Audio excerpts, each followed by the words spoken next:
الآن الزمن هذا ما في كلمة داعية، كلنا في هذا الزمن دعاة.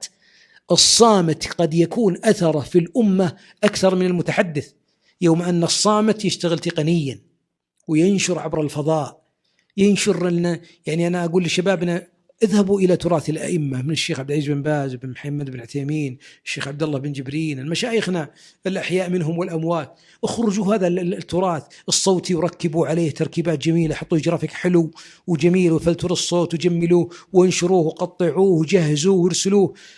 ما تدرون لربما يوم القيامة تكون بجوار هؤلاء الأئمة لأنك أنت من نشرت علمهم.